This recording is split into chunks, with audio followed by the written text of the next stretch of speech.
Right. ఇక భారత్ పాక్ మధ్య డీజీఎంఓల స్థాయి చర్చలు ప్రారంభమైనట్లుగా కూడా తెలుస్తోంది. రెండు దేశాల మధ్య హాట్లైన్ చర్చలు అయితే జరుగుతున్నటువంటి ప్రస్తుత పరిస్థితి ఉంది.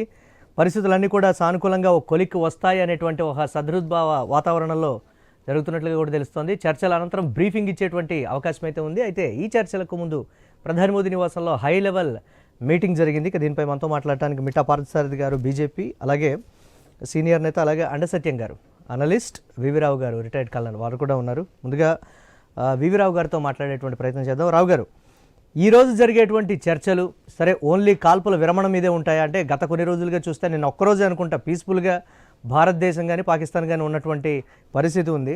సో ఇదే పరిస్థితి కంటిన్యూగా కొనసాగాలని అందరూ కూడా కోరుకుంటున్నటువంటి సిచ్యువేషన్. ఈరోజు జరిగేటువంటి చర్చ ఓన్లీ కాల్పుల మీదే, కాల్పుల విరమణకు సంబంధించి ఉంటుందా, లేకపోతే ఉగ్రవాదాన్ని ఆపివేయాలని, ఉగ్రవాదుల్ని అప్పగించాలని కానీ, లేకపోతే ఇతరత్ర ఏమైనా కండిషన్స్ ఉండేటువంటి ఛాన్సెస్ ఉన్నాయంటారు? ఎలా ఉండబోతుందంటారు ఇది? అంటే ఐడియల్గా చూస్తే డీజీఎంఓస్ లెవెల్లో ఓన్లీ టెలిఫోనిక్ టాక్ అవుతుందండి. వాళ్ళు ఫిజికల్గా కలవరు. It is not a physical meeting. Telephonic టాక్లో ఓన్లీ టెక్నికల్ ఆస్పెక్ట్స్ ఆఫ్ ఈ యుద్ధ విరామం ఏది జరుగుతుందో దాని ఉంటాయి. దాని మోడస్ ఆపరెండే, ఒకవేళ బ్రేక్ చేయాలంటే దాని సిస్టమ్స్, ఒకవేళ బ్రేక్ చేస్తే మళ్ళీ కంటిన్యూ చేయడానికి ఎలా చేయాలి, కమ్యూనికేషన్ వ్యవస్థ ఏముంటుంది, ఇటువంటి డిస్కషన్ అవుతాయండి. ఎక్కువ సమయం పట్టదు. వెల్ ప్రిపేర్డ్ ఎజెండా తోటి వెళ్తారు. ఏం ప్లస్ అంటే ఒకవేళ సెంట్రల్ గవర్నమెంట్ ఏదైనా సరే పవర్ ఇచ్చి ఉంటే మీ దేశంలో ఉన్న మా లిస్ట్లో ఉన్న టెర్రరిస్టులని హ్యాండ్ ఓవర్ చేయమని అడిగే అవకాశం ఉంటుంది. కానీ దానికి ministry of external affairs S Rao గారు, నేను మళ్ళీ మీతో మాట్లాడతాను. రైట్, బ్రేకింగ్ న్యూస్ చూస్తున్నాం. భారత్ పాక్ మధ్య డీజీఎంఓల స్థాయి చర్చలైతే ప్రారంభమైనటువంటి బిగ్ బ్రేక్ న్యూస్ చూస్తున్నాం. రెండు దేశాల మధ్య హాట్ లైన్ చర్చలు జరుగుతున్నాయి. చర్చల అనంతరం బ్రీఫింగ్ ఇచ్చేటువంటి అవకాశం అయితే ఉంది. అయితే ఈ చర్చలకు ముందు ప్రధాని మోదీ నివాసంలో హై లెవెల్ మీటింగ్ జరిగింది.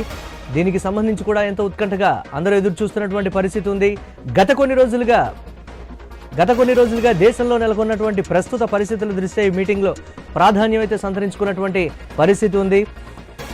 రెండు దేశాల మధ్య హాట్ లైన్ వేదికగా చర్చలైతే జరుగుతున్నాయి. డీజీఎంఓల మధ్య ఎటువంటి అంశాలని ప్రతిపాదించాలి, ఎటువంటి అంశాలని చర్చించాలనేది కూడా అంతకన్నా ముందు ప్రధాని నివాసంలో హై లెవెల్ మీటింగ్ అయితే జరిగినటువంటి ప్రస్తుత పరిస్థితి ఉంది. సైనిక అధికారులు, త్రివిధ దళాధిపతులు ఈ మీటింగ్లో పాల్గొన్నటువంటి పరిస్థితి లేదు. కానీ ఈ మీటింగ్లో వ్యక్తమైనటువంటి ఒక భావన, పాకిస్తాన్ని నమ్మేటువంటి పరిస్థితి లేదు.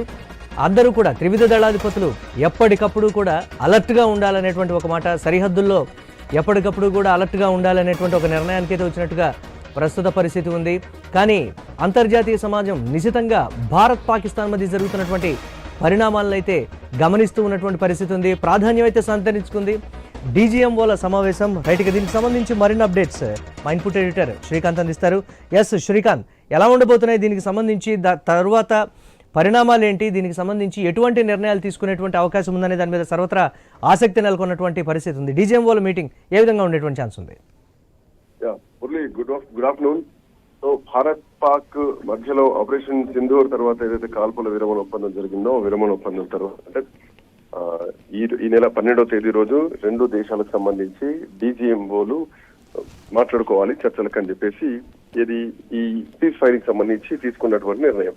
సో దీంట్లో భాగంగా అసలు యాక్చువల్గా అయితే సీజ్ ఫైరింగ్ ని ఉల్లంఘించింది పాకిస్తాన్. ఆ రోజు రాత్రి సీజ్ ఫైరింగ్ ఉల్లంఘించింది. దానికి విక్రమ్ మిస్రీ కూడా ఆ రోజు అర్ధరాత్రి 11:30 గంటల ప్రాంతంలో ప్రెస్ మీట్ పెట్టి పాకిస్తాన్ సీజ్ ఫైర్ ని అతిక్రమించింది, దాన్ని ఉల్లంఘించినట్టు కూడా ప్రెస్ మీట్ పెట్టడం జరిగింది. సో భారత సైన్యం కూడా ఆ రోజు రాత్రి అంతే తీవ్ర స్థాయిలో రెస్పాండ్ కావడం జరిగింది. సో ఇట్లా నేపథ్యంలో ఈ రోజు 12వ తేదీ రోజు చర్చలు ఏం జరగబోతున్నాయి, ఏమిటి, ఏ అంశాలు చర్చలోకి వస్తున్నాయి అన్నది ప్రధానంగా ఒక దీంట్లో భాగంగా కాశ్మీర్ విషయం మాత్రం దీంట్లో చర్చకు వచ్చేటువంటి అవకాశం అయితే లేదన్నది స్పష్టంగా తెలుస్తోంది. సో కాశ్మీర్ విషయం కాకుండా సరిహద్దుల్లో కాల్పుల విరమణ కొనసాగింపు, అంటే కొనసాగించకుండా రెండు దేశాలు కూడా ఒప్పందం చేసుకునేలాగా ఇందులో ప్రధానమైనటువంటి అంశం. సో ఏదైతే ఎల్ఓసి ఉందో ఆ ఎల్ఓసి విషయంలో కూడా ఎట్టి పరిస్థితుల్లో ఖచ్చితంగా అక్కడ కూడా కాల్పులు జరుపుకోకూడదు అన్నది ప్రధానమైనటువంటి అంశం. సో ఈ అంశాలపైన చర్చ జరిగేటువంటి అవకాశం మాత్రం కనిపిస్తుంది. మరోవైపు అటు ప్రధానమంత్రి నివాసంలో కూడా ఇప్పటికే రాజ్నాథ్ సింగ్ తో పాటు మిగతా త్రివిధ దళాలకు సంబంధించినటువంటి ఉన్నత స్థాయి సమావేశం కూడా జరుగుతోంది. సో డీజీఎంఓల చర్చలు ప్రధాన నివాసంలో ఇప్పటికే సిడిఎస్ త్రివిధ దళాధిపతులకు సంబంధించినటువంటి చర్చలు కూడా జరుగుతున్నాయి. అటు డీజీఎంల చర్చలతో పాటు ఇటు ఉన్నత స్థాయి సమావేశాలు జరుగుతున్నాయి. సో పాకిస్తాన్ కూడా ఇట్లాంటి జాగ్రత్తలు తీసుకుంటుంది కాబట్టి భారత్ కూడా ఇట్లాంటి సిచ్యువేషన్ లో ఈ అంశాలు అంటే పాకిస్తాన్ ను కూడా పరీక్షిస్తూ ఆ మేరకు చర్చలు జరిపేలాగా అవకాశం మాత్రం కనిపిస్తోంది. సో ప్రస్తుతం మాత్రం చర్చలు అయితే ఇప్పుడే ప్రారంభమయ్యాయి. మరోవైపు అత్యవసర సమావేశంగా జరుగుతుంది. రెండు డిఫరెంట్ సెక్టర్ లో జరుగుతోంది. సో ఈ ఏదైతే బార్డర్ లో జరుగుతున్నటువంటి కాల్పులు ఉన్నాయో వాటిపైన పాకిస్తాన్ ఒప్పించేటువంటి ప్రయత్నం మాత్రం జరుగుతోంది. సో మరొక వైపు పాకిస్తాన్ లో ఉన్నటువంటి కీలక సైనిక స్థావరాలు, వైమానిక స్థావరాలను కూడా ఇప్పటికే ధ్వంసం చేసినటువంటి భారత్ మన సామర్థ్యం ఏంటి అనేది ఇప్పటికే వాళ్ళకి తెలిసింది. వాళ్ళ డిస్ట్రాయ్ చేసిన వాళ్ళ స్థావరాలను మనం కొట్టేశాం కాబట్టి ఇట్లా నేపథ్యంలో మన వైపు కూడా వాళ్ళు కొన్ని రిక్వెస్ట్ చేసే అవకాశం ఉంది. సో మా పైన కూడా మీరు ఎట్లాంటి నిర్ణయాలు తీసుకోకూడదు అన్నట్టు కొన్ని ఆంక్షలు మాట్లాడుకునేటువంటి పరిస్థితి అనిపిస్తోంది. సో ఇవన్నీ చూసిన తర్వాత ఈ రోజు 2:30 తర్వాత బ్రీఫింగ్ పెట్టబోతున్నారు. అయితే ఈ చర్చల తర్వాత ఎట్లాంటి నిర్ణయాలు వస్తాయన్నది మాత్రం చూడాలి. మోరోవర్ అటు ఆపరేషన్ సింధూర్ కూడా ఇంకా ముగియలేదు అని నిన్ననే చెప్పడం జరిగింది. నిన్న వైమానిక దళం కానీ త్రివిధ దళాల కమాండర్స్ నిన్న డీజీఎంఓలు నిన్న మాట్లాడడం జరిగింది.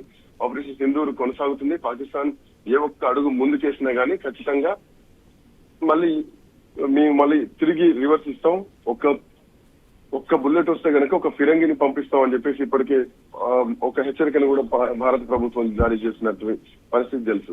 సో హాట్ లైన్ లో మాత్రం ప్రస్తుతానికి చర్చలు జరుగుతున్నాయి.